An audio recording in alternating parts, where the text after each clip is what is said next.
Punjabi radio ਜੋ ਵੈਸੇ ਸੁਣ ਰਹੇ ਸਾਰੇ ਸਰੋਤਿਆਂ ਨੂੰ ਬਲਵਿੰਦਰ ਕੌਰ ਵੱਲੋਂ ਪਿਆਰ ਭਰੀ ਸਤਿ ਸ਼੍ਰੀ ਅਕਾਲ ਤੇ ਖਬਰ ਤੇ ਨਜ਼ਰ ਪ੍ਰੋਗਰਾਮ ਹੈ ਜੀ। ਖਬਰ ਤੇ ਨਜ਼ਰ ਪ੍ਰੋਗਰਾਮ ਦੇ ਵਿੱਚ ਸਾਡੇ ਨਾਲ ਹੋਣਗੇ ਬਲਤੇਜ ਪੰਨੂ ਜੀ। ਉਹਨਾਂ ਤੋਂ ਪੁੱਛਾਂਗੇ ਭਾਰਤ ਪੰਜਾਬ ਦਾ ਹਾਲ ਕੀ ਕੁਛ ਉੱਥੇ ਵਾਪਰਿਆ ਹੈ। ਖਬਰਾਂ ਤੋਂ ਪਹਿਲਾਂ ਧੰਨਵਾਦ ਕਰਨਾ ਚਾਹੁੰਦੇ ਸਾਡੇ ਸਪਾਂਸਰ ਦਾ ਜਿਨ੍ਹਾਂ ਨੇ ਇਸ ਪ੍ਰੋਗਰਾਮ ਨੂੰ ਸਪਾਂਸਰ ਕੀਤਾ। ਸਭ ਤੱਕ ਪਹੁੰਚਾਇਆ ਜੀ ਸ਼ਿਕਾਗੋ ਪੀਜ਼ਾ ਵਿਦ ਟਵਿਸਟ ਵਾਲੇ, ਜਿਨ੍ਹਾਂ ਤੋਂ ਤੁਸੀਂ ਵੈਜ ਨਾਨ ਵੈਜ ਹਰ ਇੱਕ ਤਰ੍ਹਾਂ ਦਾ ਪੀਜ਼ਾ ਲੈ ਸਕਦੇ ਹੋ। ਇਹਨਾਂ ਤੋਂ ਇੰਡੀਅਨ ਸਟਾਈਲ ਪੀਜ਼ਾ ਵੀ ਤੁਸੀਂ ਆਰਡਰ ਕਰ ਸਕਦੇ ਹੋ। ਇਹਨਾਂ ਦਾ ਪੀਜ਼ਾ ਆਰਡਰ ਕਰਨ ਲਈ ਵਿਜ਼ਿਟ ਕਰ ਸਕਦੇ ਹੋ www.chicagopizzatwist.com ਤੇ 10% ਆਫ ਲੈਣ ਲਈ ਇਹਨਾਂ ਦਾ ਕੋਡ 1313। ਇਹਨਾਂ ਦੀਆਂ ਸਵਾਦੀ ਮਠਿਆਈਆਂ ਦਾ ਸਵਾਦ ਵੀ ਤੁਸੀਂ ਲੈ ਸਕਦੇ ਹੋ। ਖਾਲਸਾ ਇੰਸ਼ੋਰੈਂਸ ਏਜੰਸੀ ਸਾਨੂੰ ਜੇ ਤੋਂ 4082722500। ਗੁਰਦੀਪ ਸਿੰਘ ਵਿਰਦੀ ਕਲੋਬਸ, ਇਸ਼ਾਨਜੀਤ ਸਿੰਘ ਕਲੋਟੀ ਜੁੱਬਾ ਸਿਟੀ ਤੋਂ, ਬਹਾਦਰ ਸਿੰਘ ਗਿੱਲ ਫੌਲਰ ਤੋਂ, ਰਣਵੀਰ ਸਿੰਘ ਰਾਣਾ, ਸੁਰਿੰਦਰ ਸਿੰਘ ਚੌਹਾਨ, ਸਤਨਾਮ ਸਿੰਘ ਤੇ ਸੁਖਚੈਨ ਸਿੰਘ ਜੀ ਬੇਕਰਸਵਿਲ ਤੋਂ ਬਹੁਤ ਬਹੁਤ ਧੰਨਵਾਦ ਕਰਦੇ ਆਪ ਸਭ ਨੇ ਪ੍ਰੋਗਰਾਮ ਨੂੰ ਸਪਾਂਸਰ ਕੀਤਾ, ਸਭ ਤੱਕ ਪਹੁੰਚਾਇਆ। ਸਾਡੇ ਨਾਲ ਜੁੜ ਚੁੱਕੇ ਨੇ ਬਲਤੇਜ ਪੰਨੂ ਜੀ। ਸਤਿ ਸ਼੍ਰੀ ਅਕਾਲ, ਸਵਾਗਤ ਹੈ ਜੀ। ਧੰਨਵਾਦ ਜੀ, ਬਹੁਤ ਮਿਹਰਬਾਨੀ। ਤੇ ਸਭ ਤੋਂ ਪਹਿਲਾਂ ਆਪਾਂ ਗੱਲ ਕਰਦੇ ਹਾਂ ਜੀ, ਜਿਹੜਾ ਤੂਫਾਨ ਆਇਆ 3 ਰਾਜਾਂ ਦੇ ਵਿੱਚ ਤੇ ਉਸ ਦੇ ਵਿੱਚ ਜਿਹੜੀਆਂ ਮੌਤਾਂ ਹੋਈਆਂ 50 ਨੂੰ ਵੀ ਟੱਪੇ। ਬਿਲਕੁਲ ਜੀ, ਐਕਚੁਅਲੀ ਜਿਹੜਾ ਇਸ ਵਾਰੀ ਹੈ ਜੀ ਕੁਛ ਜਿਹੜੇ ਤੂਫਾਨ ਦਾ ਰੁੱਖ ਹੈ ਜੀ ਉਹ ਕਾਫੀ ਸਖਤ ਹੈ। ਇਹ ਤੋਂ ਪਹਿਲਾਂ ਵੀ ਜਿਹੜਾ ਜੀ ਕੁਛ ਹਫ਼ਤੇ ਪਹਿਲਾਂ ਜਿਹੜਾ ਤੂਫਾਨ ਆਇਆ ਸੀਗਾ ਉਹਦੇ ਨਾਲ ਵੀ ਬਹੁਤ ਜਾਨੀ ਨੁਕਸਾਨ ਹੋਇਆ ਸੀਗਾ। ਬਿਹਾਰ, ਯੂਪੀ, ਝਾਰਖੰਡ ਜਿਹੜਾ ਜੀ ਇਹ ਜ਼ਿਆਦਾ ਇਹਦੇ ਜਿਹੜਾ ਜੀ ਨਿਸ਼ਾਨੇ ਦੇ ਉੱਤੇ ਰਹੇ ਨੇ। ਬਿਜਲੀ ਡਿੱਗਣ ਦੇ ਨਾਲ, ਤੂਫਾਨ ਦੇ ਨਾਲ ਜਿਹੜੀਆਂ ਜੀ ਮੌਤਾਂ ਦੀ ਗਿਣਤੀ 50 ਤੋਂ ਟੱਪ ਗਈ। 4 ਸੂਬਿਆਂ ਦੇ ਵਿੱਚ ਮਾਲੀ ਨੁਕਸਾਨ ਵੀ ਬੜਾ ਹੋਇਆ ਜੀ। ਘਰਾਂ ਦੀਆਂ ਕੰਧਾਂ ਡਿੱਗੀਆਂ ਨੇ, ਦਰਖਤ ਪੁੱਟੇ ਗਏ ਆ, ਬਿਜਲੀ ਦੇ ਖੰਭੇ ਡਿੱਗੇ ਆ, ਜਿਹਦੇ ਕਰਕੇ ਲੋਕ ਮੌਤ ਦੇ ਮੂੰਹ ਦੇ ਵਿੱਚ ਜਿਹੜਾ ਜੀ ਉਹ ਪਏ ਆ। ਬਿਹਾਰ 'ਚ ਸਭ ਤੋਂ ਵੱਧ 19, ਉੱਤਰ ਪ੍ਰਦੇਸ਼ 15, ਝਾਰਖੰਡ 13 ਤੇ ਛੱਤੀਸਗੜ੍ਹ ਦੇ ਵਿੱਚ 2 ਜਾਨਾਂ ਜਿਹੜੀਆਂ ਜੀ ਉਹ ਗਈਆਂ ਨੇ। ਬਿਹਾਰ ਦੇ ਗਇਆ ਤੇ ਔਰੰਗਾਬਾਦ ਜ਼ਿਲ੍ਹਿਆਂ ਦੇ ਵਿੱਚ 5-5 ਜਾਨਾਂ ਜਿਹੜੀਆਂ ਉਹ ਗਈਆਂ ਨੇ। ਮੁਨਗਰ, ਕਠਿਹਾਰ ਤੇ ਨਵਾਦਾ ਡਿਸਟ੍ਰਿਕਟ ਦੇ ਵਿੱਚ ਕਈ ਮੌਤਾਂ ਜਿਹੜੀਆਂ ਜੀ ਉਹ ਹੋਈਆਂ ਨੇ। ਉੱਤਰ ਪ੍ਰਦੇਸ਼ ਦੇ ਵਿੱਚ ਤੂਫਾਨ ਤੇ ਬਿਜਲੀ ਦੇ ਨਾਲ 15 ਜਾਣਿਆਂ ਦੀ ਜਿਹੜੀ ਜ਼ਿੰਦਗੀ ਆ ਉਹ ਚਲੇ ਗਈ ਆ। 10 ਜਿਹੜੇ ਉਹ ਜ਼ਖਮੀ ਹੋਏ ਨੇ। ਉਂਝ ਵੈਸੇ ਇਹ ਕਿਹਾ ਜਾ ਰਿਹਾ ਜੀ ਕਿ ਤੂਫਾਨ ਦੇ ਅਜੇ ਵੀ ਚਾਂਸਸ ਜਿਹੜੇ ਆ ਜੀ ਕੁਛ ਰਾਜਾਂ ਦੇ ਵਿੱਚ ਬਣੇ ਹੋਏ ਆ। ਜਿਹੜਾ ਮੌਸਮ ਵਿਭਾਗ ਹੈ ਜੀ ਵੈਸੇ ਤਾਂ ਉਹਦੀ ਕੋਈ ਅਗਾਊਂ ਜਿਹੜੀ ਦਿੱਤੀ ਗਈ ਜਾਣਕਾਰੀ ਆ ਉਹ ਕਦੀ ਸਹੀ ਤਾਂ ਜਿਹੜੀ ਉਹ ਹੁੰਦੀ ਨੀ ਗੀ, ਉਹਦੀ ਉਲਟ ਪੁਲਟ ਹੀ ਆ। ਹਾਂ, ਕੇਰਲਾ ਦੇ ਵਿੱਚ ਮੌਨਸੂਨ ਜਿਹੜੀ ਹੈ ਜੀ ਉਹ ਜ਼ਰੂਰ ਸਮੇਂ ਤੋਂ ਪਹਿਲਾਂ 3 ਦਿਨ ਪਹਿਲਾਂ ਜਿਹੜੀ ਹੈ ਜੀ ਉਹ ਆ ਗਈ ਆ। ਉਂਝ ਵੈਸੇ 1 ਜੂਨ ਨੂੰ ਜਿਹੜੀ ਹੈ ਜੀ ਕੇਰਲਾ ਦੇ ਵਿੱਚ ਦਸਤਕ ਦਿੰਦੀ ਆ ਮੌਨਸੂਨ, ਪਰ ਇਸ ਵਾਰੀ 29 ਤਰੀਕ ਨੂੰ ਹੀ ਜਿਹੜੀ ਹੈ ਜੀ ਇਹ ਆ ਗਈ। ਔਰ ਇਹ ਕਿਹਾ ਜਾ ਰਿਹਾ ਜੀ ਕਿ ਐਡਵਾਂਸ ਚੱਲੂਗੀ ਬਾਕੀ ਥਾਵਾਂ ਦੇ ਉੱਤੇ ਵੀ 3 ਦਿਨ ਦੇ ਵਾਸਤੇ। ਔਰ ਵੈਸੇ ਜੇ ਪੰਜਾਬ ਦੀ ਗੱਲ ਕਰੀਏ ਤਾਂ ਪੰਜਾਬ ਦੇ ਵਿੱਚ ਅੱਜ ਬੱਦਲਵਾਲੀ ਹੈ। ਕੁਛ ਜਿਹੜੀ ਗਰਮੀ ਤੋਂ ਰਾਹਤ ਹੈ। ਜਿਹੜੀ ਮੌਨਸੂਨ ਹੈ ਜੀ ਉਹ 1 ਜੁਲਾਈ ਨੂੰ ਅੱਪੜਦੀ ਹੈ ਪੰਜਾਬ ਦੇ ਵਿੱਚ। ਕਿੰਨੀ ਕੁ ਜਿਹੜੀ ਹੈ ਜੀ ਪੇਸ਼ੀਨ ਗੋਈ ਜਿਹੜੀ ਐਡਵਾਂਸ ਕੀਤੀ ਜਾ ਰਹੀ ਹੈ ਮੌਸਮ ਵਿਭਾਗ ਦੀ ਇਹ ਜੀ। ਔਰ ਜਿਹੜਾ ਜੀ ਦੇਖਣਾ ਇਹੀ ਹੋਊਗਾ ਕਿ ਪੰਜਾਬ ਦੇ ਵਿੱਚ ਜਿਹੜੀ ਹੈ ਜੀ ਉਹ ਮੌਨਸੂਨ ਕਿਹੋ ਜਿਹੀ ਵਰਦੀ ਹੈ ਜੀ। ਪਰ ਇੰਨਾ ਜ਼ਰੂਰ ਹੈ ਕਿ ਇਸ ਵਾਰੀ ਆਏ ਜਿਹੜੇ ਤੂਫਾਨ ਨੇ ਵੱਖ-ਵੱਖ ਸਮੇਂ ਦੇ ਉੱਤੇ ਉਹਨਾਂ ਨੇ ਜਿੰਨਾ ਨੁਕਸਾਨ ਕੀਤਾ ਜੀ, ਇਸ ਮਾਮਲੇ ਦੇ ਉੱਤੇ ਮੌਸਮ ਵਿਭਾਗ ਤਕਰੀਬਨ ਜਿਹੜਾ ਜੀ ਉਹ ਫੇਲ ਹੋਇਆ। ਕੁਛ ਵੀ ਪਹਿਲਾਂ ਨਹੀਂ ਪਤਾ ਲੱਗ ਸਕਿਆ ਜੀ। ਤੇ ਅੱਗੇ ਆਪਾਂ ਗੰਦੇ ਪਾਣੀ ਦੀ ਜੇ ਗੱਲ ਕਰੀਏ, ਜਿਹੜੇ ਸੈਂਪਲਾਂ ਦੀ ਗੱਲ ਹੁੰਦੀ ਸੀ, ਅੱਜ ਮੁੱਖ ਮੰਤਰੀ ਨੂੰ ਉਸ ਪਾਣੀ ਦੇ ਸੈਂਪਲ ਮਿਲੇ।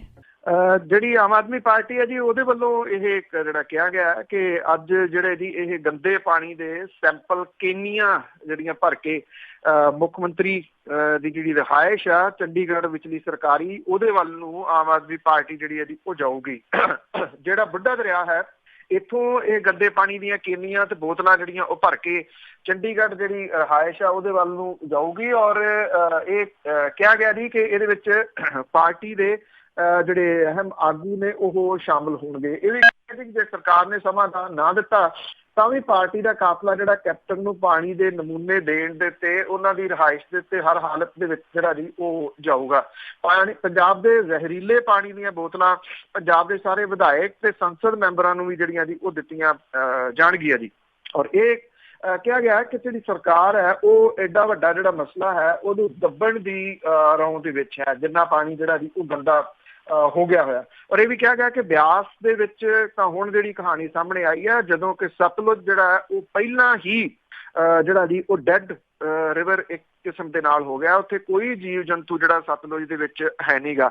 ਲਿਵਿੰਗ ਦਰਿਆ ਜਿਹੜਾ ਜੀ ਇੱਕੋ ਹੀ ਆ ਇਸ ਵੇਲੇ ਬਿਆਸ, ਔਰ ਉਹਨੂੰ ਵੀ ਖਤਮ ਕਰਨ ਦੇ ਯਤਨ ਜਿਹੜੇ ਆ ਜੀ ਉਹ ਕੀਤੇ ਜਾ ਰਹੇ ਆ। ਔਰ ਇਹ ਵੀ ਕਿਹਾ ਗਿਆ ਜੀ ਕਿ ਵੱਖ-ਵੱਖ ਸ਼ਹਿਰਾਂ ਤੋਂ ਇਹ ਸੈਂਪਲ ਜਿਹੜੇ ਆਉਂਦੇ ਦਿਨਾਂ ਦੇ ਦੌਰਾਨ ਵੀ ਆਮ ਆਦਮੀ ਪਾਰਟੀ ਜਿਹੜੀ ਆ ਜੀ ਉਹ ਚੁੱਕੂਗੀ। ਉਧਰ ਜਿਹੜਾ ਸੁਖਪਾਲ ਸਿੰਘ ਖਹਿਰਾ ਤੇ ਰਾਣਾ ਗੁਰਜੀਤ ਹੋਰਾਂ ਵਾਲਾ ਮਾਮਲਾ ਹੈ ਜੀ, ਉਹ ਨਿੱਜੀ ਕਾਫੀ ਹੱਦ ਤੱਕ ਜਿਹੜਾ ਜੀ ਉਹ ਬਣਦਾ ਜਾ ਰਿਹਾ, ਕਿਉਂਕਿ ਪਿਛਲੇ ਦਿਨਾਂ ਦੇ ਵਿੱਚ ਜਿਹੜਾ ਗੰਦਾ ਪਾਣੀ ਸੀ ਉਹਨੂੰ ਲੈ ਕੇ ਸੁਖਪਾਲ ਸਿੰਘ ਖਹਿਰਾ ਹੋਰਾਂ ਨੇ ਰਾਣਾ ਗੁਰਜੀਤ ਹੋਰਾਂ ਦੀ ਮਿੱਲ ਵੱਲ ਜਿਹੜਾ ਜੀ ਉਹ ਜਾਣ ਦੀ ਕੋਸ਼ਿਸ਼ ਜਿਹੜੀ ਕੀਤੀ ਸੀਗੀ। ਹੁਣ ਰਾਣਾ ਗੁਰਜੀਤ ਸਿੰਘ ਹੋਰਾਂ ਦਾ ਜਿਹੜਾ ਬੇਟਾ ਉਹਨੇ, ਰਾਣਾ ਇੰਦਰ ਪ੍ਰਤਾਪ ਸਿੰਘ ਨੇ ਇਹ ਗੱਲ ਕਹੀ ਹੈ ਕਿ ਸੁਖਪਾਲ ਸਿੰਘ ਖਹਿਰਾ ਪੂਰੀ ਜਿਹੜੇ ਜੀ ਆਪਣੀ ਨੇਤਾਗਿਰੀ ਚਮਕਾਉਣ ਦੇ ਵਾਸਤੇ ਰਾਣਾ ਸ਼ੂਗਰ ਮਿੱਲ ਨੂੰ ਬਦਨਾਮ ਜਿਹੜਾ ਜੀ ਉਹ ਕਰ ਰਹੇ ਆ।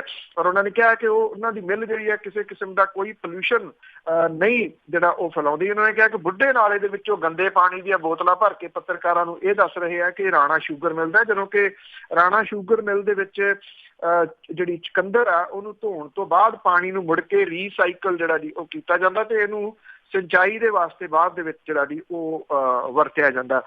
ਰਾਣਾ ਜਿਹੜਾ ਪਰਿਵਾਰ ਆ ਜੀ ਉਹਦਾ ਇਹ ਕਹਿਣਾ ਹੈ ਕਿ ਇਹ ਨਿੱਜੀ ਲੜਾਈ ਦੇ ਤੌਰ ਦੇ ਉੱਤੇ ਜਿਹੜਾ ਜੀ ਉਹ ਬਣਾ ਕੇ ਚੱਲ ਰਿਹਾ ਸੁਖਪਾਲ ਸਿੰਘ ਖਹਿਰਾ ਹੋਰੀ। ਔਰ ਉਹਨਾਂ ਦਾ ਇਹ ਵੀ ਜਿਹੜਾ ਜੀ ਕਹਿਣਾ ਕਿ ਉਹਨਾਂ ਕੋਲੇ ਕੋਈ ਅਥਾਰਟੀ ਨਹੀਂ ਹੈਗੀ ਸੁਖਪਾਲ ਸਿੰਘ ਖਹਿਰਾ ਹੋਰਾਂ ਦੇ ਕੋਲੇ ਕਿ ਉਹ ਆ ਕੇ ਉਹਨਾਂ ਦੀ ਮਿੱਲ ਨੂੰ ਚੈੱਕ ਜਿਹੜਾ ਜੀ ਉਹ ਕਰ ਸਕਣ। ਜੀ ਬਸ ਇਹ ਨਹੀਂ ਤੁਹਾਡੀਆਂ ਮਿੱਲਾਂ ਨੂੰ ਕੋਈ ਚੈੱਕ ਕਰ ਸਕਦਾ, ਜੋ ਮਰਜ਼ੀ ਕਰੋ ਜੀ। ਤਾਂ ਅੱਗੇ ਥਾਣੇਦਾਰ ਬਾਜਵਾ ਦੀ ਜੇ ਗੱਲ ਕਰਦੇ ਹਾਂ ਤੇ ਉਸ ਨੂੰ ਜ਼ਮਾਨਤ ਮਿਲੀ? ਬਿਲਕੁਲ ਜੀ। ਐਕਚੁਅਲੀ ਜਿਹੜਾ ਇੱਥੇ ਆਪਣੇ ਮਲਸੀਆਂ ਦੇ ਵਿੱਚ ਜਿਹੜੀ ਸ਼ਾਹਕੋਟ ਚੋਣ ਹੋਈ ਆ ਉਹਨੂੰ ਲੈ ਕੇ ਮਹਿਤਪੁਰ ਥਾਣਾ ਜਿਹੜਾ ਜੀ ਉੱਥੇ ਦਾ ਥਾਣੇਦਾਰ ਜਿਹਨੇ ਪਰਚਾ ਦਰਜ ਕਰਕੇ ਲਾਡੀ ਸ਼ੇਰੋਵਾਲੀਆ ਦੇ ਉੱਤੇ ਚਰਚਾ ਦੇ ਵਿੱਚ ਜਿਹੜਾ ਜੀ ਉਹ ਆਇਆ ਸੀਗਾ। ਔਰ ਉਸ ਤੋਂ ਬਾਅਦ ਜਿਹੜੀਆਂ ਕੁਛ ਉਹਨੇ ਇੰਟਰਵਿਊਜ਼ ਦਿੱਤੀਆਂ ਸੀਗੀਆਂ ਉਹਦੇ ਤੋਂ ਬਾਅਦ ਜਿਹੜਾ ਜੀ ਉਹਦੇ ਉੱਤੇ ਮਾਮਲਾ ਦਰਜ ਕਰ ਲਿਆ ਗਿਆ ਸੀਗਾ। ਇਹ ਕਿਹਾ ਗਿਆ ਸੀਗਾ ਕਿ ਜਿਹੜਾ ਜੀ ਇੱਕ ASI ਤੇ ਹਵਾਲਦਾਰ ਨੂੰ ਧੱਕਾ ਮਾਰ ਕੇ ਉਹ ਆਪਣੀ ਲੋਡਡ ਜਿਹੜੀ ਰਿਵਾਲਵਰ ਹੈ ਉਹਦੇ ਨਾਲ ਸੈਸ਼ਨ ਜੱਜ ਦੀ ਅਦਾਲਤ ਦੇ ਵਿੱਚ ਚਲੇ ਗਿਆ ਸੀਗਾ। ਉਹਦੀ ਸੁਣਵਾਈ ਜਿਹੜੀ ਜੀ 25 ਤਰੀਕ ਨੂੰ ਹੋਈ ਸੀ, ਪਰ ਫੈਸਲਾ ਰਾਖਵਾ ਰੱਖ ਲਿਆ ਗਿਆ ਸੀਗਾ। ਹੁਣ ਅਦਾਲਤ ਨੇ ਉਹਨੂੰ 50,000 ਰੁਪਏ ਦੇ ਜਾਤੀ ਮੁਚੱਲਕੇ ਦੇ ਉੱਤੇ ਜਿਹੜੀ ਆ ਉਹ ਜ਼ਮਾਨਤ ਦੇ ਦਿੱਤੀ ਆ। ਬੇਲ ਬੌਂਡ ਜਿਹੜਾ ਜੀ ਉਹ ਪਰਮਿੰਦਰ ਬਾਜਵਾ ਜਿਹੜੇ ਨੇ ਉਹਨਾਂ ਦੀ ਜਿਹੜੀ ਵਾਈਫ ਹੈ ਉਹਨੇ ਭਰਿਆ। ਔਰ ਜਿਹੜਾ ਜੀ ਉਹਦੀ ਜਿਹੜੀ ਮਿਸਿਸ ਸੀਗੀ ਜੀ ਉਹ ਆਪਣੇ ਬੇਟੇ ਦੇ ਨਾਲ ਅਦਾਲਤ ਦੇ ਵਿੱਚ ਜਿਹੜਾ ਉਹ ਆਈ ਹੋਈ ਸੀ। ਹਾਲਾਂਕਿ ਬਾਜਵਾ ਦੀ ਰਿਹਾਈ ਦੇ ਵਾਸਤੇ ਰਿਲੀਜ਼ ਆਰਡਰ ਜਿਹੜੇ ਆ ਜੀ ਉਹ ਅੱਜ ਕੋਰਟ ਜਾਰੀ ਕਰੂਗੀ। ਦਲੀਲ ਜਿਹੜੀ ਹੈ ਜੀ ਬਾਜਵਾ ਦੇ ਵਕੀਲ ਨੇ ਇਹ ਦਿੱਤੀ ਕਿ ਉਹਦੇ ਕਲਾਇੰਟ ਉਹਨਾਂ ਦਿਨਾਂ ਦੇ ਵਿੱਚ ਕੋਰਟ ਦੇ ਵਿੱਚ ਸੁਰੱਖਿਆ ਮੰਗਣ ਦੇ ਵਾਸਤੇ ਆਏ ਸੀਗੇ ਔਰ ਉਹਦੇ ਕਲਾਇੰਟ ਦੇ ਵੱਲੋਂ ਦਰਜ ਕਰਾਈ ਗਈ ਮਾਈਨਿੰਗ ਦੀ FIR ਨੂੰ ਲੈ ਕੇ ਉਹ ਟੈਨਸ਼ਨ ਦੇ ਵਿੱਚ ਸੀਗਾ, ਕਿਉਂਕਿ ਮਾਮਲਾ ਰਾਜਨੀਤੀ ਦੇ ਨਾਲ ਜਿਹੜਾ ਜੀ ਉਹ ਜੁੜਿਆ ਹੋਇਆ ਸੀਗਾ। ਔਰ ਪੁਲਿਸ ਨੇ ਉਹਦੇ ਕਲਾਇੰਟ ਦੇ ਉੱਤੇ ਰਾਜਨੀਤਿਕ ਦਬਾਅ ਦੇ ਤਹਿਤ ਜਿਹੜਾ ਜੀ ਉਹ ਕੇਸ ਦਰਜ ਜਿਹੜਾ ਸੀਗਾ ਉਹ ਕੀਤਾ। ਔਰ ਇਹ ਦਲੀਲਾਂ ਜਿਹੜੀਆਂ ਸੀ ਉਹ ਅਦਾਲਤ ਨੇ ਮੰਨ ਲਈਆਂ। ਪੁਲਿਸ ਨੇ 23 ਮਈ ਨੂੰ ਕੋਰਟ ਦੇ ਵਿੱਚ ਦਾਇਰ ਕੀਤੇ ਗਏ ਮੈਂਟਲ ਹੈਲਥ ਕੇਅਰ ਐਕਟ 2017 ਦੇ ਤਹਿਤ ਬਾਜਵਾ ਦੇ ਖਿਲਾਫ ਕਲੰਦਰਾ ਜਿਹੜਾ ਜੀ ਉਹ ਦਾਇਰ ਕੀਤਾ ਸੀ। ਕਲੰਦਰੇ ਦੇ ਵਿੱਚ ਇਹ ਕਿਹਾ ਗਿਆ ਜੀ ਕਿ ਬਾਜਵਾ ਦੀ ਮਾਨਸਿਕ ਹਾਲਤ ਠੀਕ ਨਹੀਂ ਆ, ਜਿਹਦੇ ਕਰਕੇ ਉਹਨੂੰ ਟ੍ਰੀਟਮੈਂਟ ਦੀ ਜ਼ਰੂਰਤ ਹੈ। ਔਰ ਡਾਕਟਰਾਂ ਨੇ 20 ਮਈ ਨੂੰ ਉਹਨਾਂ ਨੂੰ ਰਾਏ ਦਿੱਤੀ ਸੀ ਕਿ ਬਾਜਵਾ ਦੇ ਇਲਾਜ ਦੇ ਵਿੱਚ 2 ਹਫ਼ਤੇ ਲੱਗਣਗੇ। ਔਰ ਇਹਦੇ ਉੱਤੇ ਫੈਸਲਾ ਸੁਣਾਉਂਦਿਆਂ ਹੋਇਆ ਅਦਾਲਤ ਨੇ ਕਿਹਾ ਸੀਗਾ ਕਿ ਬਾਜਵਾ ਨੂੰ ਰਿਹਾਈ ਤੋਂ ਬਾਅਦ ਉਹਦੀ ਜਿਹੜੀ ਵਾਈਫ ਹੈ ਉਹਨੂੰ ਸੌਂਪਿਆ ਜਾਵੇ ਤਾਂ ਕਿ ਉਹ ਆਪਣੇ ਹਸਬੈਂਡ ਦਾ ਸਹੀ ਤਰੀਕੇ ਦੇ ਨਾਲ ਟ੍ਰੀਟਮੈਂਟ ਜਿਹੜਾ ਜੀ ਉਹ ਕਰਵਾ ਸਕੇ। ਜਲੰਧਰ ਦੇ ਨਸ਼ਾ ਛੁਡਾਊ ਸੈਂਟਰ ਦੇ ਵਿੱਚ ਉਹਦਾ ਟ੍ਰੀਟਮੈਂਟ ਜਿਹੜਾ ਜੀ ਉਹ ਚੱਲ ਰਿਹਾ। ਹਾਲਾਂਕਿ ਜਿਹੜੀਆਂ ਰਿਪੋਰਟਾਂ ਆਈਆਂ ਸੀਗੀਆਂ ਜੀ ਉਹਦੇ ਵਿੱਚ ਇਹ ਗੱਲ ਆਖੀ ਗਈ ਸੀਗੀ ਕਿ ਉਹ ਕਿਸੇ ਡਰੱਗ ਵਗੈਰਾ ਦਾ ਆਦੀ ਨਹੀਂ ਗਾ। ਉਹਦੇ ਜਿੰਨੇ ਰਿਪੋਰਟਾਂ ਸੀਗੀਆਂ ਜੀ ਉਹ ਨੈਗੇਟਿਵ ਜਿਹੜੀਆਂ ਆਈਆਂ ਸੀਗੀਆਂ। ਹੁਣ ਜਿਹੜਾ ਜੀ ਵੇਖਣਾ ਇਹੀ ਹੋਊਗਾ ਕਿ ਅੱਗੋਂ ਜਿਹੜਾ ਜੀ ਉਹ ਕਿਵੇਂ ਚੱਲਦਾ, ਕਿਉਂਕਿ ਬਾਜਵਾ ਨੇ ਇੱਥੇ ਜਿਹੜਾ ਜੀ ਉਹਦੀ ਅਰੈਸਟ ਤੋਂ ਪਹਿਲਾਂ ਇਹ ਗੱਲ ਕਹੀ ਸੀ ਕਿ ਉਹ ਹੁਣ ਖਾਕੀ ਵਰਦੀ ਜਿਹੜੀ ਨਹੀਂ ਪਾਊਗਾ। ਪਰ ਦੂਜੇ ਪਾਸੇ ਮੁੱਖ ਮੰਤਰੀ ਕੈਪਟਨ ਅਮਰਿੰਦਰ ਸਿੰਘ ਹੋਰਾਂ ਦੀ ਜਿਹੜੀ ਟੋਨ ਜਿਹੜੀ ਪਹਿਲਾਂ ਤਿੱਖੀ ਸੀ ਉਹ ਬਾਅਦ ਦੇ ਵਿੱਚ ਬਿਲਕੁਲ ਜਿਹੜੀ ਜੀ ਉਹ ਬਦਲ ਗਈ ਸੀ। ਔਰ ਉਹਨਾਂ ਨੇ ਸ਼ਾਹਕੋਟ ਇਹ ਗੱਲ ਕਹੀ ਸੀ ਕਿ ਉਹ ਕਿਸੇ ਕਿਸਮ ਦਾ ਸਖਤ ਐਕਸ਼ਨ ਜਿਹੜਾ ਇਸ ਇੰਸਪੈਕਟਰ ਦੇ ਉੱਤੇ ਨਹੀਂ ਚਾਹੁੰਦੇ। ਔਰ ਉਹਨਾਂ ਨੇ ਇਹ ਗੱਲ ਕਹੀ ਸੀਗੀ ਕਿ ਉਹ ਦਬਾਅ ਦੇ ਤਹਿਤ ਉਸ ਟਾਈਮ ਕੰਮ ਕਰ ਰਿਹਾ ਸੀਗਾ, ਜਿਹਦੇ ਕਰਕੇ ਇਸ ਤਰ੍ਹਾਂ ਕੁਝ ਹੋਇਆ। ਉਹਨਾਂ ਨੇ ਕਿਹਾ ਕਿ ਪੁਲਿਸ ਨੂੰ ਹਦਾਇਤਾਂ ਦਿੱਤੀਆਂ ਗਈਆਂ ਨੇ ਕਿ ਉਹਦੇ ਉੱਤੇ ਸਖਤੀ ਨਾ ਕੀਤੀ। ਬਸ ਜੀ ਟਾਈਮ ਨਿਕਲ ਗਿਆ ਨਾ ਉਹਨਾਂ ਦਾ। ਤੇ ਅੱਗੇ ਬਾਦਲਾਂ ਦੀ ਤੁਸੀਂ ਜੇ ਆਪਾਂ ਗੱਲ ਕਰੀਏ ਤੇ ਲੰਬੀ ਤੋਂ ਐਲਾਨ ਹੋਇਆ ਆ ਕਿ ਬਾਦਲ ਤੀਰਥ ਯਾਤਰਾ ਨੂੰ ਜਾਰੀ ਰੱਖਣਗੇ।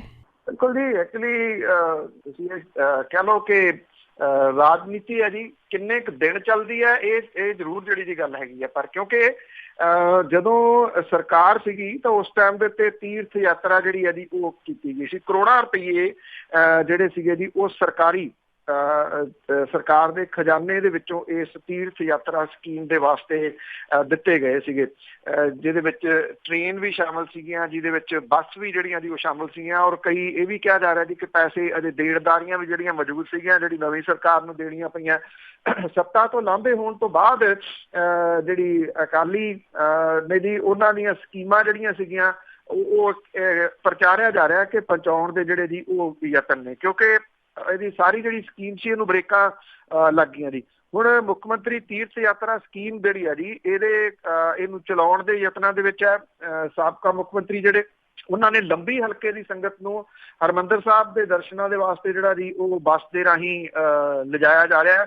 ਇਹਦੇ ਵਾਸਤੇ ਬਾਦਲਾਂ ਦੀ ਔਰਬਿਟ ਟਰਾਂਸਪੋਰਟ ਦੀ ਬੱਸ ਜਿਹੜੀ ਹੈ ਜੀ ਉਹ ਲਾਈ ਗਈ ਹੈ। ਜਿਹੜੇ ਪਹਿਲੇ ਪੜਾਅ ਦੇ ਵਿੱਚ ਲੰਬੀ ਹਲਕੇ ਦੇ 74 ਪਿੰਡਾਂ ਦੇ 5100 ਜਿਹੜੇ ਵਿਅਕਤੀ ਨੇ ਉਹਨਾਂ ਨੂੰ ਹਰਿਮੰਦਰ ਸਾਹਿਬ ਦੇ ਦਰਸ਼ਨਾਂ ਦੇ ਵਿੱਚ ਲਿਜਾਊਗੀ। ਔਰ 1 ਮਹੀਨੇ ਦੇ ਵਿੱਚ ਕਰੀਬ 15 ਪਿੰਡ ਤੇ 5 ਮਹੀਨਿਆਂ ਦੇ ਵਿੱਚ ਸਾਰੇ ਪਿੰਡ ਜਿਹੜੇ ਆ ਜੀ ਉਹ ਕਵਰ ਕੀਤੇ ਜਾਣਗੇ। ਇਹ ਵੀ ਕਿਹਾ ਗਿਆ ਜੀ ਕਿ ਪੜਾਅ ਦੇ ਅਨੁਸਾਰ ਇਹ ਜਿਹੜੀ ਚੱਲੂਗੀ ਘੁਮਿਆਰਾ, ਭੀਟੀਵਾਲਾ, ਹਾਕੂਵਾਲਾ, ਭੁੱਲਰਵਾਲਾ, ਲੰਬੀ ਦੇ 450 ਸੰਗਤ ਜਿਹੜੀ ਆ ਜੀ ਉਹ ਬਾਦਲਾਂ ਦੀਆਂ ਔਰਬਿਟ ਬੱਸਾਂ ਦੇ ਉੱਤੇ ਦਰਬਾਰ ਸਾਹਿਬ ਦੇ ਦਰਸ਼ਨ ਜਿਹੜਾ ਜੀ ਉਹ ਕਰਨ ਜਾਊਗੀ। ਔਰ ਛੁੱਟੀਆਂ ਦੇ ਮੱਦੇ ਨਜ਼ਰ ਇਹਦੇ ਵਿੱਚ ਜਿਹੜੇ ਬੱਚੇ ਨੇ ਉਹਨਾਂ ਨੂੰ ਵੀ ਲਿਜਾਇਆ ਜਿਹੜਾ ਜੀ ਉਹ ਜਾ ਰਿਹਾ। ਕਿੰਨੀ ਕੁ ਦੇਰ ਚੱਲਦੀ ਹੈ ਜੀ ਜਾਂ ਕਿਉਂਕਿ ਇਹਦਾ ਪ੍ਰਚਾਰ ਜ਼ਿਆਦਾ ਜਿਹੜਾ ਜੀ ਉਹ ਕੀਤਾ ਜਾ ਰਿਹਾ, ਇਹ ਤਾਂ ਆਉਣ ਵਾਲਾ ਜਿਹੜਾ ਜੀ ਉਹ ਸਮਾਂ ਦੱਸੂਗਾ। ਪਰ ਜਦੋਂ ਸਰਕਾਰੀ ਤੌਰ ਦੇ ਉੱਤੇ ਸਕੀਮ ਸੀ ਉਦੋਂ ਕੋਈ ਇੱਕ ਬੱਸ ਨਹੀਂ ਸੀ ਚੱਲਦੀ, 16 18 ਬੱਸਾਂ ਜਿਹੜੀਆਂ ਜੀ ਉਹ ਸਾਰੀਆਂ ਚੱਲਦੀਆਂ ਸੀਗੀਆਂ। ਔਰ ਉਦੋਂ ਔਰਬਿਟ ਜਿਹੜੀ ਆ ਉਹ ਨਹੀਂ ਸੀ ਵਰਤੀ ਗਈ, PRTC ਜਿਹੜੀ ਆ ਜੀ ਉਹਨੂੰ ਵਰਤਿਆ ਗਿਆ ਸੀ। ਔਰ PRTC ਦੀਆਂ ਬਹੁਤੀਆਂ ਬੱਸਾਂ ਜਿਹੜੇ ਰੂਟ ਸੀਗੇ ਉਹਨਾਂ ਤੋਂ ਲਾਹ ਕੇ ਤੇ ਇੱਧਰ ਜਿਹੜੀਆਂ ਦੀ ਲਿਜਾਈਆਂ ਗਈਆਂ ਸੀਗੀਆਂ। ਉਹਦੇ ਨਾਲ ਇਹ ਹੋ ਗਿਆ ਕਿ ਉਹ ਰੂਟ ਖਾਲੀ ਹੋ ਗਏ, ਉਹਨਾਂ ਦੇ ਉੱਤੇ PRTC ਦੀਆਂ ਬੱਸਾਂ ਨਹੀਂ ਸੀ ਤੇ ਉੱਥੇ ਸਵਾਰੀਆਂ ਜਿਹੜੀਆਂ ਦੀ ਉਹ ਢੋਂਦੀਆਂ ਸੀਗੀਆਂ ਇਸ ਪਰਿਵਾਰ ਦੀਆਂ ਜਿਹੜੀਆਂ ਬੱਸਾਂ। ਹੁਣ ਇੱਕ ਬੱਸ ਜਿਹੜੀ ਹੈ ਜੀ ਉਹ ਇਹਦੇ ਵਿੱਚੋਂ ਲਾਈ ਗਈ ਆ, ਪਰ ਜਦੋਂ ਸਰਕਾਰੀ ਸੀ ਉਦੋਂ 18 20 ਇਕੱਠੀਆਂ ਚੱਲਦੀਆਂ ਸੀ ਜੀ। ਬਿਲਕੁਲ ਸਰਕਾਰੀ ਬੱਸਾਂ ਸੀਗੀਆਂ। ਅੱਗੇ ਆਪਾਂ ਤੇਲ ਦੀਆਂ ਕੀਮਤਾਂ ਦੇ ਵਿੱਚ ਇੰਨਾ ਵਾਧਾ ਹੋਇਆ, ਲੋਕ ਤੜਫ ਰਹੇ ਆ, ਉਸ ਦੀ ਜੇ ਗੱਲ ਕਰੀਏ ਤਾਂ ਕਿਸਾਨਾਂ ਵੱਲੋਂ ਲੰਬੀ ਲੜਾਈ ਲੜਨ ਦਾ ਫੈਸਲਾ।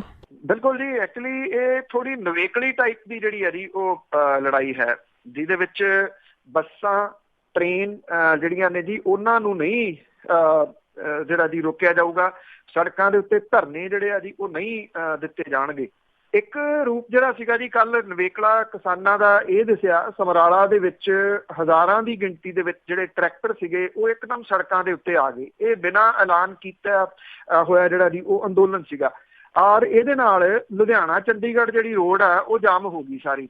ਇਹ ਜਿਹੜੇ ਕਿਸਾਨ ਸੀਗੇ ਇਹਨਾਂ ਨੇ ਬਹੁਤ ਵੱਡੀ ਇਹਨਾਂ ਦੀ ਗਿਣਤੀ, ਔਰ ਇਹਨਾਂ ਨੇ ਲਿਜਾ ਕੇ ਆਪਣੇ ਟਰੈਕਟਰ ਦੀ ਉਹਦੀਆਂ ਚਾਬੀਆਂ SDM ਨੂੰ ਜਿਹੜੀਆਂ ਦੀ ਉਹ ਸੌਂਪ ਦਿੱਤੀਆਂ। ਇਹ ਕਿਹਾ ਕਿ ਤੇਲ ਦੀਆਂ ਕੀਮਤਾਂ ਜਿੱਥੇ ਚਲੇ ਗਈਆਂ ਨੇ ਤੇ ਜਿਹੜੇ ਟਰੈਕਟਰ ਨੇ ਉਹਨਾਂ ਨੂੰ ਕਿਸਾਨ ਚਲਾ ਹੀ ਨਹੀਂ ਸਕਦੇ। ਔਰ ਇਹ ਵੀ ਕਿਹਾ ਕਿ ਤਕਰੀਬਨ 4000 ਰੁਪਈਆ ਐਕਸਟਰਾ ਪਰ ਕਿੱਲੇ ਦੇ ਉੱਤੇ ਜਿਹੜਾ ਜੀ ਉਹ ਖਰਚਾ ਵਧਣ ਦੀ ਸੰਭਾਵਨਾ ਹੈ, ਜਿੱਥੇ ਕੀਮਤਾਂ ਇਹ ਤੇਲ ਦੀਆਂ ਜਿਹੜੀਆਂ ਜੀ ਉਹ ਚਲੇ ਗਈਆਂ ਨੇ। ਕਿਸਾਨਾਂ ਨੇ ਇਹਨੂੰ ਲੈ ਕੇ ਪੂਰੇ ਜਿਹੜਾ ਮੁਲਕ ਭਰ ਦੇ ਵਿੱਚ ਇੱਕ ਅੰਦੋਲਨ ਜਿਹੜਾ ਜੀ ਉਹ ਸ਼ੁਰੂ ਕਰਨ ਦੇ ਯਤਨਾਂ ਦੇ ਵਿੱਚ ਨੇ। 1 ਤਰੀਕ ਤੋਂ ਜਿਹੜਾ ਜੀ ਇਹ ਕਿਹਾ ਜਾ ਰਿਹਾ ਕਿ ਕਿਸਾਨ ਜਿਹੜੇ ਆ 1 ਤਰੀਕ ਤੋਂ ਲੈ ਕੇ 10 ਤਰੀਕ ਤੱਕ ਛੁੱਟੀ ਦੇ ਉੱਤੇ ਜਾਣਗੇ ਜੀ, ਔਰ ਪਿੰਡ ਜਿਹੜੇ ਆ ਉਹ ਬੰਦ ਹੋਣਗੇ। ਇਹ ਜਿਹੜੀ ਜੀ ਗੱਲ ਆਖੀ ਗਈ ਆ ਇਹਦੇ 'ਚ। ਇਹ ਵੱਖਰੀ ਟਾਈਪ ਦਾ ਜਿਹੜਾ ਜੀ ਅੰਦੋਲਨ ਹੈ। ਔਰ ਇਹ ਕਿਹਾ ਗਿਆ ਕਿ ਜਿਹੜੇ ਕਿਸਾਨ ਨੇ ਉਹ ਸਬਜ਼ੀਆਂ, ਦੁੱਧ, ਪੱਠੇ, ਕਿਸੇ ਵੀ ਤਰ੍ਹਾਂ ਦੀ ਜਿਹੜੀ ਫਸਲ ਵੇਚਣ ਦੇ ਵਾਸਤੇ ਸ਼ਹਿਰ ਨਾ ਲਿਆਉਣ, ਔਰ ਛੁੱਟੀ ਦੇ ਉੱਤੇ ਜਾਣ ਤੋਂ ਭਾਵ ਹੈ ਕਿ ਉਹ ਕੋਈ ਕੰਮ ਜਿਹੜਾ ਜੀ ਉਹ ਨਾ ਕਰਨ। ਭਾਰਤੀ ਕਿਸਾਨ ਯੂਨੀਅਨ ਤੇ ਦੇਸ਼ ਦੀਆਂ ਜਿਹੜੀਆਂ ਜੀ ਨਾਲ ਉਹਦੇ ਲੱਗਵੀਆਂ ਕਿਸਾਨ ਯੂਨੀਅਨਾਂ ਨੇ ਉਹਨਾਂ ਦਾ ਸਾਂਝੇ ਤੌਰ ਦੇ ਉੱਤੇ ਇਹ ਜਿਹੜਾ ਜੀ ਉਹ ਸੰਘਰਸ਼ ਹੈ। ਇਹ ਨਹੀਂ ਪਤਾ ਕਿੰਨਾ ਸਕਸੈਸਫੁਲ ਹੁੰਦਾ, ਪਰ ਇੰਨਾ ਜ਼ਰੂਰ ਹੈ ਕਿ ਜੇ ਇਹ ਕੁਝ ਦਿਨ ਵੀ ਚੱਲ ਗਿਆ 5-4 ਦਿਨ ਵੀ ਜਿਹੜਾ ਜੀ ਉਹ ਚੱਲ ਗਿਆ, ਇੱਕ ਵਾਰੀ ਜਿਹੜਾ ਜੀ ਉਹ ਨਾਸੀ ਧੂਆ ਤਾਂ ਜਿਹੜਾ ਉਹ ਨਿਕਲ ਸਕਦਾ ਹੈ ਵੀ ਕਿੰਨਾ ਜਿਹੜਾ ਦੀ ਜਿਹੜੇ ਲੋਕ ਨੇ ਉਹ ਪਰੇਸ਼ਾਨ ਹੋ ਜਾਣਗੇ। ਪਰ ਇੰਨਾ ਜ਼ਰੂਰ ਹੈ, ਇੱਕ ਚੰਗੀ ਗੱਲ ਹੈ ਕਿ ਸੜਕਾਂ ਰੋਕਣ ਦੇ ਨਾਲੋਂ, ਸੜਕਾਂ ਦੇ ਉੱਤੇ ਧਰਨੇ ਜਿਹੜੇ ਜੀ ਉਹ ਲਾਉਣ ਦੇ ਨਾਲੋਂ ਕਿਸਾਨਾਂ ਨੇ ਇਸ ਤਰੀਕੇ ਦਾ ਜਿਹੜਾ ਜੀ ਉਹ ਸੰਘਰਸ਼ ਦੀ ਵਿਉਂਤਬੰਦੀ ਜਿਹੜੀ ਹੈ ਜੀ ਉਹ ਕੀਤੀ ਹੈ ਕਿ ਛੁੱਟੀ ਦੇ ਉੱਤੇ ਨੇ, ਔਰ ਪਿੰਡ ਜਿਹੜੇ ਨੇ ਉਹ 1 ਤਰੀਕ ਤੋਂ ਲੈ ਕੇ 10 ਜੂਨ ਤੱਕ ਬੰਦ ਰਹਿਣਗੇ, ਭਾਵ ਕਿ ਉੱਥੋਂ ਜਿਹੜਾ ਜੀ ਉਹ ਕੁਝ ਨਹੀਂ ਮਿਲੂਗਾ। ਜੇ ਸਬਜ਼ੀਆਂ ਦੁੱਧ ਵਗੈਰਾ ਜਿਹੜਾ ਜੀ ਉਹ ਨਹੀਂ ਆਉਂਦਾ ਸ਼ਹਿਰਾਂ ਵੱਲ ਨੂੰ, ਤੁਸੀਂ ਸੋਚ ਸਕਦੇ ਹੋ ਕਿ ਕਿਹੋ ਜਿਹੇ ਹਾਲਾਤ ਜਿਹੜੇ ਆ ਜੀ ਉਹ ਬਣ ਸਕਦੇ ਆ। ਇੱਥੇ ਦਾ ਜਿਹੜਾ ਮੀਡੀਆ ਹੈ ਉਹ ਜਿਹੜਾ ਜੀ ਇਹਨਾਂ ਚੀਜ਼ਾਂ ਨੂੰ ਉਭਾਰ ਨਹੀਂ ਰਿਹਾ ਜੀ। ਜਿਹੜੀਆਂ ਪੈਟਰੋਲ ਤੇ ਡੀਜ਼ਲ ਦੀਆਂ ਕੀਮਤਾਂ ਜਿਹੜੀਆਂ ਜੀ ਇਸ ਵੇਲੇ ਸਿਖਰ ਛੂਹ ਰਹੀਆਂ ਨੇ, 16 ਦਿਨ ਹੋ ਗਏ ਆ ਜੀ ਲਗਾਤਾਰ 16 ਦਿਨ ਤੋਂ ਪੈਟਰੋਲ ਤੇ ਡੀਜ਼ਲ ਦੀਆਂ ਕੀਮਤਾਂ ਦੇ ਵਿੱਚ ਐਵਰੀਡੇ ਵਾਧਾ ਜਿਹੜਾ ਜੀ ਉਹ ਹੋ ਰਿਹਾ। ਸਰਕਾਰ ਕਹਿੰਦੀ ਹੈ ਸਭ ਕੁਝ ਠੀਕ ਠਾਕ ਹੈ, ਤੇ ਅੱਗੋਂ ਜਿਹੜਾ ਉਹਦਾ ਮੀਡੀਆ ਜੀ ਉਹ ਵੀ ਇਹੀ ਕੁਝ ਜਿਹੜਾ ਜੀ ਕਹਿ ਰਿਹਾ ਕਿ ਗੱਲ ਹੀ ਕੋਈ ਨਹੀਂ, ਸਭ ਠੀਕ ਹੈ, ਲੋਕ ਬੋਲ ਨਹੀਂ ਰਹੇ। ਪਰ ਆ ਜਿਹੜਾ ਕਿਸਾਨਾਂ ਦਾ ਅੰਦੋਲਨ ਆ ਜੀ, ਸ਼ਾਇਦ ਹੋ ਸਕਦਾ ਹੈ ਦੂਜਿਆਂ ਨੂੰ ਵੀ ਬੋਲਣ ਦੇ ਵਾਸਤੇ ਮਜਬੂਰ। ਬਿਲਕੁਲ ਜੀ ਬਿਲਕੁਲ। ਤੇ ਅੱਗੇ ਆਪਾਂ ਗੱਲ ਕਰਦੇ ਹਾਂ ਜੀ, ਜਦੋਂ ਵੋਟਾਂ ਲੈਣੀਆਂ ਸੀ ਉਸ ਟਾਈਮ ਦੇ ਦਾਅਵਿਆਂ ਦੀਆਂ ਕਿ ਜਿਹੜੀ ਰੇਤਾ ਕੰਟਰੋਲ ਹੋ ਜਾਊਗੀ, ਡਰੱਗ ਤੇ ਕੰਟਰੋਲ ਹੋ ਜਾਊਗਾ, ਉਹ ਤਾਂ ਦੇਖ ਲਿਆ ਕਿ ਕਿੰਨਾ ਕੁ ਕੰਟਰੋਲ ਆ। ਇਸੇ ਤਰ੍ਹਾਂ ਟਰਾਂਸਪੋਰਟ ਮਾਫੀਆ ਨੂੰ ਖਤਮ ਕਰਨ ਦੀਆਂ ਗੱਲਾਂ ਵੀ ਹੋਈਆਂ ਸੀ, ਪਰ ਉਹ ਦਾਅਵਿਆਂ ਦੀ ਫੂਕ ਹੀ ਨਿਕਲ ਗਈ।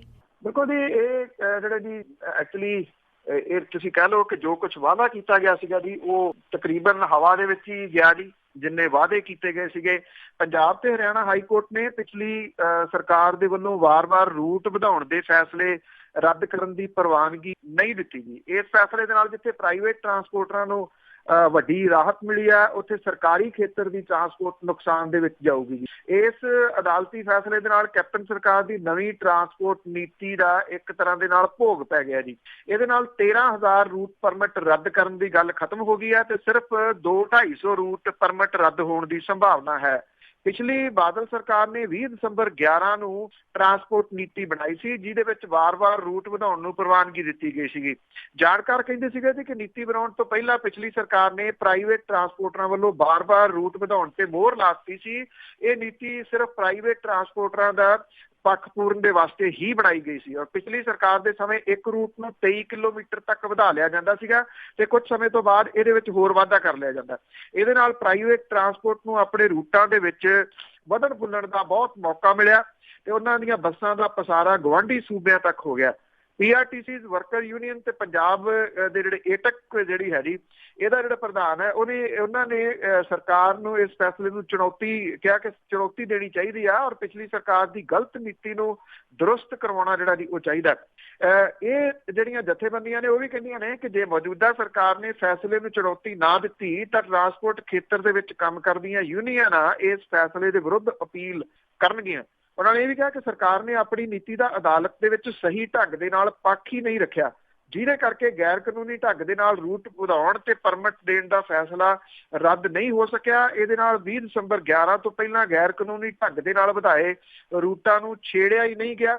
ਔਰ ਇਹ ਜਥੇਬੰਦੀਆਂ ਇਹ ਵੀ ਕਹਿੰਦੀਆਂ ਨੇ ਕਿ ਸਰਕਾਰ ਬਦਲ ਦੇ ਨਾਲ ਸਰਕਾਰੀ ਤੇ ਅਰਧ ਸਰਕਾਰੀ ਖੇਤਰ ਦੀ ਟਰਾਂਸਪੋਰਟ ਦੀ ਸੁਣਵਾਈ ਹੋਊਗੀ। ਉਹਨਾਂ ਨੂੰ ਆਸ ਸੀਗੀ ਪਹਿਲਾਂ ਤੋਂ ਖੁੱਸੇ ਹੋਏ ਰੂਟ ਮਿਲ ਜਾਣਗੇ, ਪਰ ਉਹ ਹੁਣ ਕਹਿੰਦੇ ਆ ਕਿ ਇਹਦੇ ਨਾਲ ਸਾਰੀ ਆਸ ਜਿਹੜੀ ਹੈ ਜੀ ਉਹ ਧੁੰਦਲੀ ਪੈ ਗਈ ਆ। ਅਜੇ ਤੱਕ ਸਰਕਾਰ ਨੇ ਨਹੀਂ ਦੱਸਿਆ ਕਿ ਉਹ ਇਸ ਫੈਸਲੇ ਦੇ ਵਿਰੋਧ ਦੇ ਵਿੱਚ ਜਿਹੜਾ ਜੀ ਉਹ ਜਾਊਗੀ ਜਾਂ ਨਹੀਂ ਜੀ। ਤੇ ਅੱਗੇ ਗੱਲ ਕਰਦੇ ਜੀ ਟਕਸਾਲ ਤੇ ਸੰਤ ਰਣਜੀਤ ਸਿੰਘ ਢੱਡਰੀਆਂ ਵਾਲਿਆਂ ਦੇ ਵਿਚਕਾਰ ਜੋ ਕੁਛ ਚੱਲ ਰਿਹਾ ਆ, ਉਸੇ ਨੂੰ ਦੇਖਦੇ ਹੋਏ ਕੈਪਟਨ ਅਮਰਿੰਦਰ ਸਿੰਘ ਨੇ ਸ਼੍ਰੋਮਣੀ ਗੁਰਦੁਆਰਾ ਪ੍ਰਬੰਧਕ ਕਮੇਟੀ ਦੇ ਪ੍ਰਧਾਨ ਨੂੰ ਲੈਟਰ ਲਿਖਿਆ। ਐਕਚੁਅਲੀ ਜਿਹੜਾ ਜੀ ਇਹ ਵਾਦ ਇੱਕ ਜਾਂ ਦੂਜੇ ਤਰੀਕੇ ਦੇ ਨਾਲ ਜਿਹੜਾ ਜੀ ਉਹ ਚੱਲੀ ਜਾ ਰਿਹਾ। ਜਿਹੜੇ ਹੈਗੇ ਨੇ ਜੀ ਸ਼੍ਰੋਮਣੀ ਗੁਰਦੁਆਰਾ ਪ੍ਰਬੰਧਕ ਕਮੇਟੀ ਦੇ ਪ੍ਰਧਾਨ, ਉਹਨਾਂ ਨੇ ਜਿਹੜਾ ਸੀਗਾ ਜੀ ਇਸ ਮਾਮਲੇ ਦੇ ਉੱਤੇ ਬਿਆਨ ਇੱਕ ਜਾਰੀ ਕੀਤਾ ਸੀਗਾ, ਜਿਹਦੇ ਵਿੱਚ ਉਹਨਾਂ ਨੇ ਇਹ ਗੱਲ ਆਖੀ ਸੀਗੀ ਕਿ ਜਿਹੜੇ ਪੰਜਾਬ ਦੇ ਮੁੱਖ ਮੰਤਰੀ ਨੇ ਉਹ ਆਪਣੀਆਂ ਹੱਦਾਂ ਜਿਹੜੀਆਂ ਜੀ ਉਹ ਨਾ ਟੱਪਣ। ਔਰ ਇਹਦਾ ਜਿਹੜਾ ਜੀ ਰਿਐਕਸ਼ਨ ਇੱਕ ਕਿਸਮ ਦੇ ਨਾਲ ਆਇਆ। ਇੱਕ ਤਾਂ ਜਿਹੜੇ ਕੈਬਨਿਟ ਮੰਤਰੀ ਨੇ ਸੁਖਜਿੰਦਰ ਸਿੰਘ ਰੰਧਾਵਾ ਹੋਰੀ, ਉਹਨਾਂ ਦਾ ਬਿਆਨ ਜਿਹੜਾ ਜੀ ਆਇਆ। ਉਹਨਾਂ ਨੇ ਇਹ ਗੱਲ ਕਹੀ ਆ ਸ਼੍ਰੋਮਣੀ ਗੁਰਦੁਆਰਾ ਪ੍ਰਬੰਧਕ ਕਮੇਟੀ ਦੇ ਪ੍ਰਧਾਨ ਗੋਬਿੰਦ ਸਿੰਘ ਲੌਂਗੋਵਾਲ ਦੇ ਉੱਤੇ ਕਿ ਉਹ ਬਾਦਲਾਂ ਦੀ ਕਠਪੁਤਲੀ ਬਣਨ ਦੀ ਬਜਾਏ ਸਿੱਖ ਪੰਥ ਦੇ ਪ੍ਰਚਾਰ ਪ੍ਰਸਾਰ ਦੇ ਵਾਸਤੇ ਕੰਮ ਕਰੇ। ਸੁਖਜਿੰਦਰ ਸਿੰਘ ਰੰਧਾਵਾ ਹੋਰਾਂ ਨੇ ਇਹ ਕਿਹਾ ਕਿ ਐਸਜੀਪੀਸੀ ਦੇ ਪ੍ਰਧਾਨ ਪਹਿਲਾਂ ਆਪਣੇ ਅੰਦਰ ਝਾਤੀ ਮਾਰਨ ਕਿ ਉਹ ਕੈਪਟਨ ਅਮਰਿੰਦਰ ਸਿੰਘ ਹੋਰਾਂ ਨੂੰ ਪੰਥਕ ਮਾਮਲਿਆਂ ਦੇ ਵਿੱਚ ਸਵਾਲ ਕਿਉਂ ਕਰ ਰਹੇ ਆ। ਉਹਨਾਂ ਨੇ ਕਿਹਾ ਕਿ ਉਹ ਪਹਿਲਾਂ ਸਿੱਖ ਪੰਥ ਨੂੰ ਇਹ ਦੱਸਣ ਕਿ ਵੋਟ ਮੰਗਣ ਦੇ ਵਾਸਤੇ ਡੇਰਾ ਸਰਸਾ ਗਏ ਸੀ ਜਾਂ ਨਹੀਂ। ਉਹਨਾਂ ਨੇ ਕਿਹਾ ਕਿ ਪਹਿਲਾਂ ਇਹਦਾ ਜਿਹੜਾ ਜੀ ਕਲੈਰੀਫਿਕੇਸ਼ਨ ਹੋਵੇ, ਉਦੋਂ ਬਾਅਦ ਕੈਪਟਨ ਹੋਰਾਂ ਦੇ ਉੱਤੇ ਕੋਈ ਸਵਾਲ ਜਿਹੜਾ ਜੀ ਕੀਤਾ ਜਾਵੇ। ਦੂਜੇ ਪਾਸੇ ਮੁੱਖ ਮੰਤਰੀ ਕੈਪਟਨ ਅਮਰਿੰਦਰ ਸਿੰਘ ਹੋਰਾਂ ਨੇ ਇੱਕ ਚਿੱਠੀ ਜਿਹੜੀ ਆ ਸ਼੍ਰੋਮਣੀ ਗੁਰਦੁਆਰਾ ਪ੍ਰਬੰਧਕ ਕਮੇਟੀ ਦੇ ਪ੍ਰਧਾਨ ਨੂੰ ਜਿਹੜੀ ਆ ਉਹ ਲਿਖੀ ਆ। ਇਸ ਚਿੱਠੀ ਦੇ ਵਿੱਚ ਉਹਨਾਂ ਨੇ ਇਹ ਗੱਲ ਕਹੀ ਆ ਕਿ ਮੁੱਖ ਮੰਤਰੀ ਹੁੰਦਿਆਂ ਹੋਇਆਂ ਸੂਬੇ ਦੀ ਕਾਨੂੰਨ ਵਿਵਸਥਾ ਨੂੰ ਠੀਕ ਤਰੀਕੇ ਦੇ ਨਾਲ ਬਣਾ ਕੇ ਰੱਖਣਾ ਉਹਨਾਂ ਦੀ ਪਹਿਲੀ ਜ਼ਿੰਮੇਵਾਰੀ ਹੈ, ਜਿਹਦੇ ਵਾਸਤੇ ਉਹ ਪੂਰੀ ਤਰੀਕੇ ਨਾਲ ਵਚਨਬੱਧ ਨੇ। ਸ਼੍ਰੋਮਣੀ ਗੁਰਦੁਆਰਾ ਪ੍ਰਬੰਧਕ ਕਮੇਟੀ ਦੇ ਪ੍ਰਧਾਨ ਗੋਬਿੰਦ ਸਿੰਘ ਲੌਂਗੋਵਾਲ ਨੂੰ ਲਿਖੀ ਚਿੱਠੀ ਦੇ ਵਿੱਚ ਮੁੱਖ ਮੰਤਰੀ ਨੇ ਕਿਹਾ ਕਿ ਇੱਕ ਦੂਜੇ ਨੂੰ ਦਿੱਤੀਆਂ ਜਾ ਰਹੀਆਂ ਧਮਕੀਆਂ ਸੱਭਿਅਕ ਸਮਾਜ ਦੇ ਵਿੱਚ ਕਦੀ ਵੀ ਜਿਹੜੀਆਂ ਜੀ ਉਹ ਮਨਜ਼ੂਰ ਨਹੀਂ ਹੁੰਦੀਆਂ। ਉਹਨਾਂ ਨੇ ਕਿਹਾ ਕਿ ਮੁੱਖ ਮੰਤਰੀ ਦੇ ਤੌਰ ਦੇ ਉੱਤੇ ਨਾ ਇੱਕ ਵਿਅਕਤੀ ਦੇ ਤੌਰ ਦੇ ਉੱਤੇ ਇਹਨੂੰ ਜਿਹੜਾ ਜੀ ਉਹ ਮਨਜ਼ੂਰ ਕੀਤਾ ਜਾ ਸਕਦਾ ਹੈ। ਦਮਦਮੀ ਟਕਸਾਲ ਤੇ ਰਣਜੀਤ ਸਿੰਘ ਢੱਡਰੀਆਂ ਵਾਲੇ ਦੇ ਵਿਚਾਲੇ ਮਤਭੇਦਾਂ ਨੂੰ ਲੈ ਕੇ ਇਹ ਉਹਨਾਂ ਨੇ ਮੁੱਖ ਮੰਤਰੀ ਹੋਰਾਂ ਨੇ ਲੌਂਗੋਵਾਲ ਨੂੰ ਲਿਖਿਆ ਕਿ ਜੇ ਵੱਖੋ ਵੱਖਰੀਆਂ ਸਿੱਖ ਸੰਪਰਦਾਵਾਂ ਦੇ ਵਿੱਚ ਕੋਈ ਰਾਏ ਨੂੰ ਲੈ ਕੇ ਮਤਭੇਦ ਆ ਤੇ ਸ਼੍ਰੋਮਣੀ ਗੁਰਦੁਆਰਾ ਪ੍ਰਬੰਧਕ ਕਮੇਟੀ ਦੇ ਪ੍ਰਧਾਨ ਹੋਣ ਦੇ ਨਾਤੇ ਇਹ ਡਿਊਟੀ ਬਣਦੀ ਹੈ ਉਹਨਾਂ ਦੀ ਕਿ ਉਹ ਆਪ ਇਹਨੂੰ ਹੱਲ ਕਰਨ ਜਾਂ ਇਸ ਮਾਮਲੇ ਦੇ ਵਿੱਚ ਅਕਾਲ ਤਖਤ ਤੇ ਜਥੇਦਾਰ ਦੇ ਦਖਲ ਜਿਹੜਾ ਵੀ ਉਹਦੀ ਮੰਗ ਕਰਨ। ਮੁੱਖ ਮੰਤਰੀ ਨੇ ਆਪਣੀ ਚਿੱਠੀ 'ਚ ਲਿਖਿਆ ਕਿ ਪੰਜਾਬ ਬੜੇ ਮੁਸ਼ਕਲਾਂ ਭਰੇ ਸਮੇਂ ਦੇ ਵਿੱਚੋਂ ਲੰਘਿਆ ਤੇ ਇਹ ਟਾਈਮ ਹੈ ਜਦੋਂ ਸ਼੍ਰੋਮਣੀ ਗੁਰਦੁਆਰਾ ਪ੍ਰਬੰਧਕ ਕਮੇਟੀ ਇਸ ਤਰ੍ਹਾਂ ਦੇ ਮਾਮਲਿਆਂ ਦੇ ਹੱਲ ਕੱਢਣ ਦੇ ਵਾਸਤੇ ਪਹਿਲ ਕਦਮੀ ਕਰੇ, ਨਾ ਕਿ ਉਹ ਧਿਰ ਜਿਹੜੀ ਧਮਕੀਆਂ ਦੇ ਰਹੀ ਹੈ ਉਹਦਾ ਪੱਖ ਪੂਰਨ ਦੇ ਵਾਸਤੇ ਅੱਗੋਂ ਬਿਆਨ ਜਿਹੜੇ ਆ ਜੀ ਉਹ ਜਾਰੀ ਕਰੇ। ਇਹ ਵੀ ਕਿਹਾ ਗਿਆ ਕਿ ਸ਼੍ਰੋਮਣੀ ਗੁਰਦੁਆਰਾ ਪ੍ਰਬੰਧਕ ਕਮੇਟੀ ਦੇ ਪ੍ਰਧਾਨ ਹੁੰਦਿਆਂ ਤੁਹਾਡੀ ਇਹ ਡਿਊਟੀ ਆ ਕਿ ਜਿਹੜੇ ਕੀ ਇਸ ਮਾਮਲੇ ਦੇ ਉੱਤੇ ਸਟੈਪ ਜਿਹੜੇ ਆ ਜੀ ਉਹ ਚੁੱਕਣੇ ਆ। ਔਰ ਇਹ ਵੀ ਕਿਹਾ ਗਿਆ ਜੀ ਕਿ ਜਿਹੜੇ ਧਾਰਮਿਕ ਪ੍ਰਚਾਰਕ ਸੰਤ ਸਮਾਜ ਤੇ ਸਿੱਖ ਸੰਸਥਾਵਾਂ ਦੇ ਵਿੱਚ ਗੁੱਟਬੰਦੀ ਪੈਦਾ ਕਰਨ ਤੋਂ ਪਰੇ ਜਿਹੜਾ ਜੀ ਉਹ ਰਹਿਣਾ ਚਾਹੀਦਾ। ਹੁਣ ਸਵਾਲ ਇਹ ਹੈ ਜੀ ਕਿ ਜਿਨ੍ਹਾਂ ਨੇ ਲਾਇਆ ਹੋਇਆ ਹੁਣ ਉਹਨਾਂ ਨੂੰ ਕਿਵੇਂ ਜਿਹੜਾ ਜੀ ਉਹ ਜਵਾਬ ਹੈ ਨਾ ਜੀ ਉਹ ਦੇਣੀਆਂ ਇੱਧਰ ਉੱਧਰ, ਇਹ ਇੱਕ ਪ੍ਰੀ ਪਲਾਨ ਜਿਹੜਾ ਜੀ ਕਹਿ ਸਕਦੇ ਹੋ ਤੁਸੀਂ, ਉਹਦੇ ਤਹਿਤ ਜਿਹੜਾ ਉਹ ਹੋ ਰਿਹਾ। ਇਹਦੇ ਵਿਚਲੀ ਜਿਹੜੀ ਪਿਛਲੀ ਸਿਆਸਤ ਹੈ ਉਹ ਸਭ ਨੂੰ ਪਤਾ ਹੈ ਇਹ ਕਿਉਂ ਜਿਹੜੀ ਹੈ ਜੀ ਉਹ ਹੋ ਰਹੀ ਹੈ। ਉਹਦਾ ਰੀਜ਼ਨ ਸਭ ਨੂੰ ਪਤਾ ਹੈ ਕਿ ਪੰਥ ਜਿਹੜਾ ਜੀ ਉਹ ਖਤਰੇ 'ਚ ਹੈ। ਜੀ ਜੀ ਜੀ ਬਿਲਕੁਲ ਜੀ। ਤੇ ਅੱਗੇ ਆਪਾਂ ਗੱਲ ਕਰਦੇ ਜੀ ਪਾਕਿਸਤਾਨ ਜਾਣ ਵਾਲਿਆਂ ਲਈ ਜਿਹੜੀ ਬੀਜੇ ਦੇ ਕੋਈ ਨਿਯਮ ਕਾਨੂੰਨ ਬਦਲਨੇ ਸੀ ਕਿਉਂਕਿ ਕਿਰਨਵਾਲਾ ਵਾਲਾ ਕਾਂਡ ਹੋਇਆ ਸੀਗਾ ਤੇ ਪਰ ਉਹ ਕੋਈ ਕਾਨੂੰਨ ਨਹੀਂ ਬਦਲਿਆ ਗਿਆ, ਉਸੇ ਹਿਸਾਬ ਦੇ ਨਾਲ ਸਭ ਕੁਝ ਚੱਲ ਰਿਹਾ।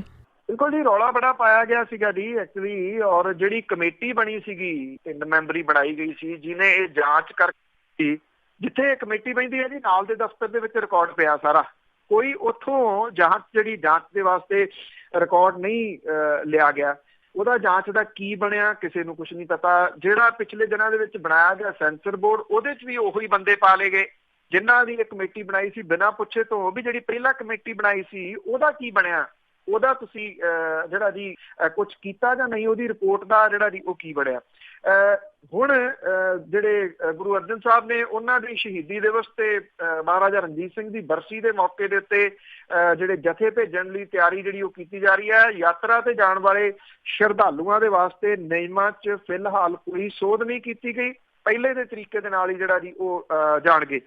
ਜਦੋਂ ਵਿਸਾਖੀ ਦੇ ਮੌਕੇ ਦੇ ਉੱਤੇ ਗਈ ਸੀ, ਜਿਵੇਂ ਤੁਸੀਂ ਜ਼ਿਕਰ ਕੀਤਾ ਕਿ ਕਿਰਨਬਾਲਾ ਨਾਂ ਦੀ ਔਰਤ ਜਿਹੜੀ ਸੀ ਉਹ ਪਾਕਿਸਤਾਨ ਪਹੁੰਚ ਕੇ ਉਹਨੇ ਆਪਣਾ ਧਰਮ ਤਬਦੀਲ ਜਿਹੜਾ ਜੀ ਉਹ ਕਰ ਲਿਆ ਸੀ ਔਰ ਇੱਕ ਪੰਜਾਬੀ ਨੌਜਵਾਨ ਦੀ ਜਥੇ ਚੋਂ ਗਾਇਬ ਹੋ ਗਿਆ ਸੀਗਾ, ਜਿਹਨੂੰ ਬਾਅਦ ਦੇ ਵਿੱਚ ਬਰਾਮਦ ਕਰਕੇ ਪਾਕਿਸਤਾਨ ਸਰਕਾਰ ਵੱਲੋਂ ਭਾਰਤ ਜਿਹੜਾ ਜੀ ਉਹ ਭੇਜਿਆ ਗਿਆ ਸੀਗਾ। ਇਸ ਤੋਂ ਬਾਅਦ ਸ਼੍ਰੋਮਣੀ ਕਮੇਟੀ ਦੇ ਵੱਲੋਂ ਮਾਮਲੇ ਦੀ ਪੜਤਾਲ ਲਈ ਕਮੇਟੀ ਬਣਾਈ ਗਈ ਸੀ, ਜਿਹਦੀ ਇੱਕੋ ਮੀਟਿੰਗ ਜਿਹੜੀ ਆ ਜੀ ਉਹ ਹੋਈ ਆ। ਗੁਰੂ ਅਰਜਨ ਸਾਹਿਬ ਦੇ ਸ਼ਹੀਦੀ ਪੁਰਬ ਜਿਹੜੇ ਜੀ ਉਹ 16 ਜੂਨ ਨੂੰ ਤੇ ਸੋਧੇ ਹੋਏ ਨਾਨਕਸ਼ਾਹੀ ਕੈਲੰਡਰ ਦੇ ਅਨੁਸਾਰ 17 ਜੂਨ ਨੂੰ ਆ। ਦੋ ਜਿਵੇਂ ਚੱਲ ਰਹੇ ਉਦਾਂ ਹੀ ਹੈ ਜੀ। ਤੋ ਸ਼੍ਰੋਮਣੀ ਕਮੇਟੀ ਦੇ ਵੱਲੋਂ ਇਹ ਜਥਾ 9 ਜੂਨ ਤੋਂ 18 ਜੂਨ ਤੱਕ ਜਿਹੜਾ ਜੀ ਉਹ ਜਾਊਗਾ। ਦੋਵਾਂ ਅਨੁਸਾਰ ਹੀ ਮਨਾ ਲਓ, ਕਹਿੰਦੇ ਦੋਨੇ ਇੱਕ ਮੂਲ ਨਾਨਕਸ਼ਾਹੀ ਕੈਲੰਡਰ ਮੁਤਾਬਕ 16 ਤੇ ਸੋਧੇ ਹੋਏ ਨਾਨਕਸ਼ਾਹੀ ਕੈਲੰਡਰ ਦੇ ਮੁਤਾਬਕ 17 ਜਿਹੜਾ ਜੀ ਦੋਨੇ ਮਨਾਏ ਜਾਣਗੇ। ਜਥੇ ਦੀ ਅਗਵਾਈ ਸ਼੍ਰੋਮਣੀ ਕਮੇਟੀ ਮੈਂਬਰ ਜਿਹੜਾ ਰਵਿੰਦਰ ਸਿੰਘ ਖਾਲਸਾ ਨੂੰ ਜਿਹੜੀ ਹੈ ਜੀ ਉਹ ਦਿੱਤੀ ਗਈ ਹੈ। 117 ਇੱਕ ਸ਼ਰਧਾਲੂ ਜਿਹੜੇ ਆ ਜੀ ਉਹਨਾਂ ਦੇ ਵੱਲੋਂ ਐਪਲੀਕੇਸ਼ਨ ਆਈਆਂ ਨੇ। ਬਾਕੀ ਜਿਹੜੇ ਜੀ ਲਗਭਗ 81 ਸ਼ਰਧਾਲੂਆਂ ਦੇ ਨਾਂ ਜਿਹੜੇ ਉਹ ਵੀਜ਼ੇ ਦੇ ਵਾਸਤੇ ਭੇਜੇ ਗਏ ਆ। ਇਹ ਜਥਾ ਜਿਹੜਾ ਜੀ ਮਹਾਰਾਜਾ ਰਣਜੀਤ ਸਿੰਘ ਦੀ ਬਰਸੀ ਸਮਾਗਮ ਮਨਾਉਣ ਲਈ 21 ਜੂਨ ਤੋਂ 30 ਜੂਨ ਤੱਕ ਪਾਕਿਸਤਾਨ ਜਿਹੜਾ ਜੀ ਉਹ ਜਾਊਗਾ। ਇਹਦੇ ਵਿੱਚ ਕੁਝ ਵੀ ਜਿਹੜਾ ਜੀ ਉਹ ਬਦਲਿਆ ਨਹੀਂ ਗਿਆ। ਜੋ ਜਿਸ ਤਰੀਕੇ ਦੇ ਨਾਲ ਪਹਿਲਾਂ ਚੱਲਦਾ ਸੀਗਾ ਉਸੇ ਹੀ ਤਰੀਕੇ ਦੇ ਨਾਲ ਜਿਹੜਾ ਜੀ ਇਹ ਵੀਜ਼ਿਆਂ ਦੀ ਐਪਲੀਕੇਸ਼ਨ ਤੇ ਦੂਜੀ ਜਿਹੜੀ ਆ ਜੀ ਉਹ ਕੀਤੀ ਗਈ ਆ। ਮਤਲਬ ਇਹਦਾ ਇਹ ਆ ਜੀ ਕਿ ਕਿਉਂਕਿ ਜਿਹੜੀ ਉਹ ਜਾਂਚ ਸੀਗੀ ਪਹਿਲੀ, ਜਦੋਂ ਜਾਂਚ ਖੁੱਲਣੀ ਸ਼ੁਰੂ ਹੋਈ ਫਿਰ ਸਭ ਨੂੰ ਪਤਾ ਜੀ ਕਿ ਨਾਮ ਜਿਹੜੇ ਸੀ ਉਹ ਵੱਡੇ ਆਉਣ ਲੱਗ ਗਏ। ਇਸ ਕਰਕੇ ਉਹਨਾਂ ਨੂੰ ਉੱਥੇ ਹੀ ਰੋਕ ਦਿੱਤਾ ਗਿਆ ਕਿ ਜਾਂਚ ਨਾਲ ਦੀ ਨਾਲ ਹੀ ਜਿਹੜੀ ਆ ਜੀ ਉਹ ਠੱਪ ਦਿਓ, ਕਿਉਂਕਿ ਸਭ ਨੂੰ ਪਤਾ ਲੱਗ ਗਿਆ ਸੀਗਾ ਕਿ ਕਿਹਨੇ ਰਿਕਮੈਂਡ ਜਿਹੜਾ ਜੀ ਕੀਤਾ, ਕਿਹਦੀਆਂ ਚਿੱਠੀਆਂ ਦੇ ਉੱਤੇ ਕਿਰਨ ਬਾਲਾ ਨੂੰ ਵੀਜ਼ਾ ਜਿਹੜਾ ਜੀ ਉਹ ਮਿਲਿਆ ਸੀਗਾ। ਤਾਂ ਉਹਨਾਂ ਨੇ ਹੀ ਸਾਰਾ ਕੁਝ ਜਿਹੜਾ ਜੀ ਉਹ ਠੱਪ ਕਰਵਾਤਾ ਔਰ ਉਸੇ ਤਰੀਕੇ ਦੇ ਨਾਲ ਅੱਗੋਂ ਵੀ ਸ਼ਾਇਦ ਚੱਲਦਾ ਰਹੂਗਾ। ਜੀ ਬਿਲਕੁਲ, ਬਹੁਤ ਬਹੁਤ ਧੰਨਵਾਦ ਬਲਤੇਜ ਪੰਨੂ ਜੀ। ਮਿਹਰਬਾਨੀ ਜੀ, ਧੰਨਵਾਦ ਜੀ, ਸਤਿ ਸ਼੍ਰੀ ਅਕਾਲ। ਸਤਿ ਸ਼੍ਰੀ ਅਕਾਲ ਜੀ। ਤੇ ਸਰੋਤੇ ਸਨ ਬਲਤੇਜ ਪੰਨੂ ਜੋ ਸਾਡੇ ਨਾਲ ਜੁੜਦੇ ਨੇ, ਕਰਦੇ ਨੇ ਖਬਰਾਂ। ਇਸੇ ਦੇ ਨਾਲ ਸਾਡਾ ਅੱਜ ਦਾ ਬੁਲੇਟਿਨ ਇੱਥੇ ਸਮਾਪਤ। ਹੁਣ ਬਲਵਿੰਦਰ ਕੌਰ ਵੱਲੋਂ ਆਪ ਸਭ ਨੂੰ ਹੀ ਪਿਆਰ ਭਰੀ ਸਤਿ ਸ਼੍ਰੀ ਅਕਾਲ।